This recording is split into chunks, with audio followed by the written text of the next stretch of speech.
So I'm Kim and I'm here with Sarah and Liz. I'm the math hiring director at NSA. So I hire into our math development program, which is our full-time program, and our 3 math summer programs.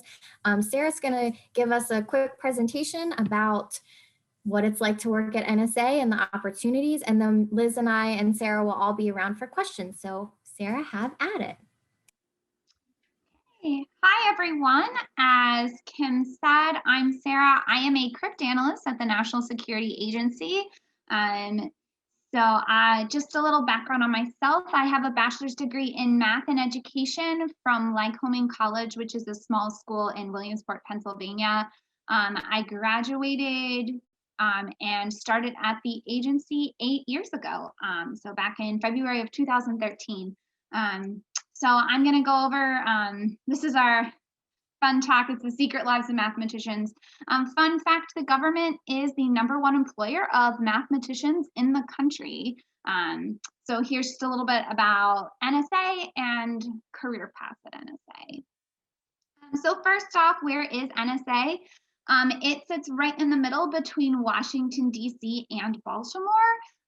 So if you like city life, you can definitely, I know people that live in both DC and Baltimore, or you can live closer. But yeah, it's right in the middle. And so the history of NSA, it jokingly is called no such agency because for a long time, no one talked about where they worked. Even family members wouldn't know people worked for NSA. You may not know your spouse worked there, or your parents, or that sort of thing. Now we are a little more forward facing. We do a lot of outreach sessions like this and recruiting sessions.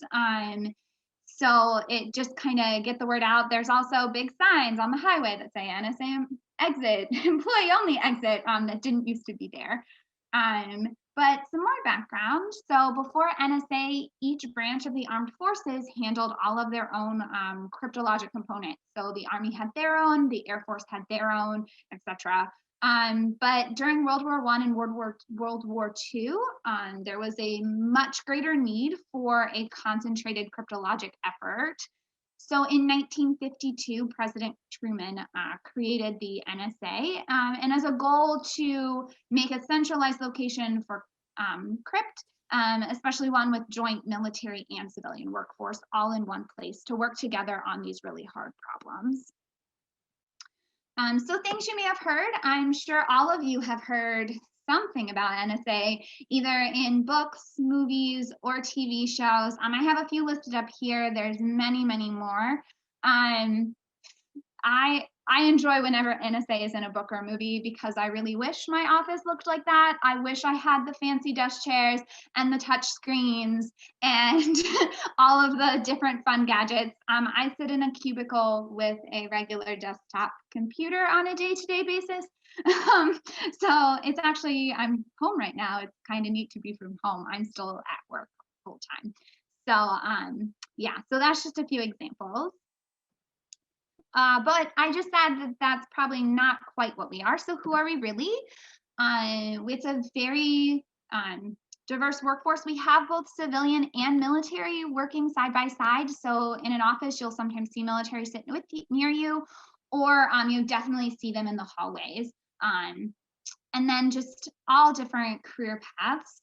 So this is we're STEM focused, math, computer science backgrounds, but there's language analysts, engineers, everything too. We do have to have an accounting department. We're kind of our own like mini city. So if you can think of a job, there's probably someone at NSA somewhere that does that job. What do we really do? So the agency is divided into 6 overarching organizations.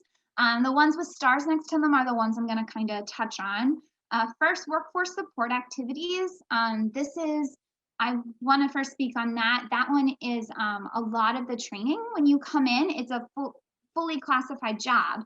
So a lot of the training for it has to happen on the job. And this definitely offers a lot of the training. I know I had a lot of great courses when I started ramping up, and still to this day, there's courses I can take. For research capabilities and operations, I'll talk a little more about those. This is mainly where mathematicians work, research, these are the people that think about really big problems and doing deep dive research on them to see, can we solve these big problems? Can we develop some type of long-term solution to this? If they do develop some solution or think of some idea, then it goes to capabilities. And so capabilities also develops, but then they also provide solutions. So if you think of like automation, capabilities does a lot with automation. And finally, operations. Clearly they like execute operations, but also within operations, a lot of the analysis happens. So for example, signals analysis, information assurance goes there, and then cyber defense. So ensuring all of our networks are secure. So why do we need mathematicians? Why is the government such a big employer of mathematicians? And specifically NSA. So this slide has a lot of different types of math. Any type of math background comes in. I come in with a bachelor's degree, so I didn't, people with masters or PhDs will deep dive in a topic. I didn't have to do that as part of my bachelor's degree.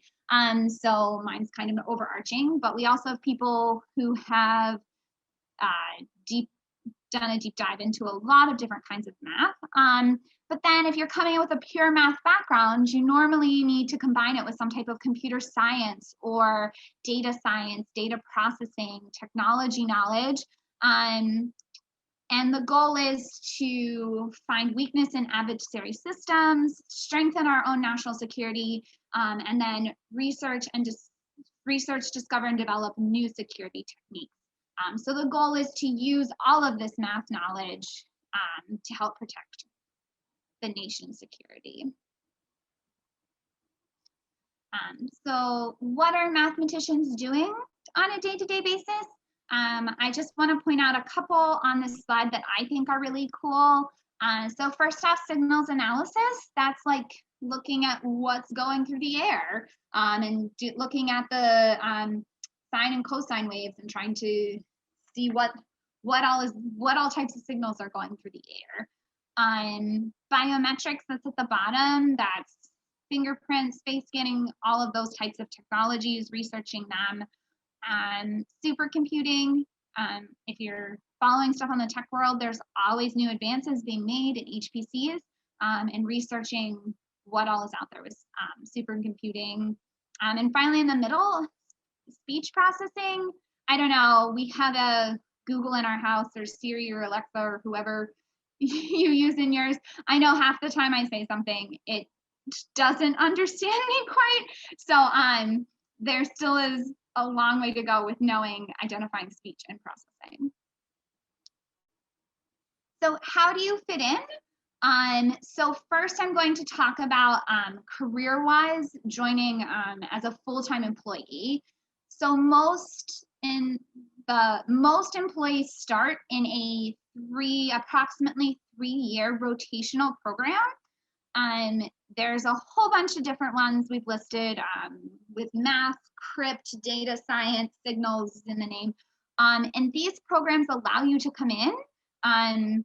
During those first 3 years, you are a full-time employee making a salary with benefits. But you're it's rotating through 4 to 6 different offices. When you're in the offices, you are given a senior mentor to help you learn what the mission of that office is, learn how to do the job of that office. A lot of the skills, you can bring in your math and your computer science skills and apply those to what the goal and the mission of that office is. Also, while you're doing that, you're taking classes provided through the agency. And then when you finish the rotation, when you finish going through all these tours, you have a graduation and you go to your permanent placement, which we say permanent in quotes, because you're still encouraged to, it's a 1-year commitment. And then after that, if you're like, oh, I want to try something new after 1 year, 5 years, etc., you can go find a new office. This is also different. It's not, oh, I finished a 3-year program and I have to now get a new job. This is, oh, I finished a 3-year program and a lot of offices are interested in having you back. They're recruiting you to come work for them. You don't lose your job and you continue your job. You don't lose any, it's a continuation of your career. So I started in the CADP. I found this experience really great to come in and just have this deep dive of learning for, I was actually in the program for 3.5 years. I extended some tours. So it was a great 3.5-year opportunity for me to completely learn totally new skills I didn't know before. For summer internships, this isn't an intern where you're making copies and going to get coffee and running errands for people. You're coming in and working on real mission problems. That means you do have to get a security clearance to get to apply to one of these programs. So that process takes a while. So the deadline for these programs is October. So for summer 2021, the deadline was October of 2020. So thinking ahead to summer of 2022, if this is something you're interested in, start looking in the fall. Excuse me. So we have 3 undergrad eligible summer programs and 2 graduate programs. And you come out, work at NSA on programs specifically picked for students to deep dive in while you're there over the summer. Your goal is to make big progress on some of these projects. So really cool internship. Also, NSA is a diverse workforce. We have things called employee resource groups, 4 different aspects of diversity. There's a disability, women's, LGBTQ, a whole bunch of different ones. And from our board of directors site at work, the goal is to promote inclusion and diversity all throughout our workforce. So real quick, that's my favorite top 10 reasons to work at NSA, not any particular order, but it's a very large expert community with a lot of collaboration and mentoring. I mentioned it in the rotational programs, but still as a now permanent after the rotational program employee, I'm constantly learning things. I think yesterday in my office, I was like, yay, learning is fun. Come on, guys. So I still have people who mentor me. I'm now mentoring people. And definitely I have go-to people who are experts in a lot of different topics. Casual dress code, jeans and t-shirts, that's definitely people show up wearing those. With COVID, with the masks, we definitely had all of the different holiday themed masks. They're real exciting. It's no plain mask. You can wear plain masks, but lots of fun ones, especially holiday themed.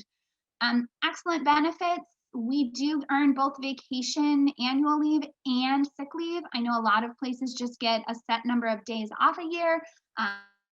So it's really nice to have both of those leave categories. Flexible.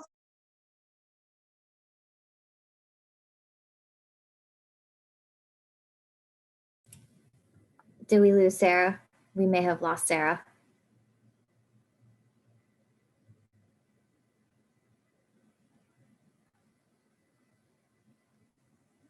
I think we lost Sara. Yeah. Oh, there she goes. Oh, was I frozen? You were frozen, yeah. Oh no. We got you on flexible schedule. You're good. Okay. Good. All right. Cool. Yeah, if I freeze again, let me know. I can move. Support for furthering education. I know a lot of people have taken classes in the evenings and have been able to earn a master's degree while working full-time, and the agency pays for that. Opportunities to travel, not right now, it's pandemic, but I have been I've been all over the US. I've been to England. I know people have been to Canada and Australia, other countries. Definitely, you don't have to travel if you don't want to, but if you are interested in traveling, there are opportunities for that. a variety of work experiences, not just during the rotational program. No 2 days are the same for me in my office. I definitely enjoy having different work projects and to work on all the time. It's challenging and fun. We do hard projects, but it's definitely, I have fun with that. The impact, you can definitely see what you're doing, how it applies to different things. And then my favorite, you never turn a happy hour into a sad hour by talking about work. Your work has to stay at work. You're not getting emails on your cell phone at 8 p.m. that you have to answer. You can go to happy hour with friends and talk about your pets and your vacation plans and all that. And work has to stay at work. So last slide, to be able to apply, you have to be a US citizen. You do have to get a top secret clearance. And because of getting that top secret clearance, there is 6 to 18 months for application processing. COVID has slowed things down a little bit, so I think it's about the 9 to 10 month timeline right now. But definitely, I know some jobs it's like, oh, you interview and 2 weeks later you can be hired. This one, definitely there is a bigger lag between application time and hiring time because of that clearance. All right, so if people have any questions, I'll go ahead, open it up for Kim, Liz, and I to start answering questions. Oh, let's see. I didn't see any questions in the chat, but we're of course open for all questions. We will be available at the poster session tomorrow, 1:30 Eastern, to chat with you, answer your questions. We have recruitment materials up there. I do want to let people know, if you're interested in applying now, our mathematician and mathematical statistician ads are not currently posted, but the data scientist position is posted. So we encourage you to check that position out. If you are interested in those mathematics development programs that Sara mentioned, you're going to apply for the data scientist position, but you're going to send your resume and your transcripts to me at this email address, mathjobs@nsa.gov, and mention your interest in the math development program. That way we can link your application. So you don't have to remember all of those details. You can chat with us tomorrow. Oh, questions. How would you describe the difference between the type of work NSA mathematicians with a BS do compared to those with a PhD? Liz, do you have any thoughts on that? So I know it probably depends what kind of position you decide to take ultimately. When I was hired into a development program, I was hired into the same position as people with PhDs.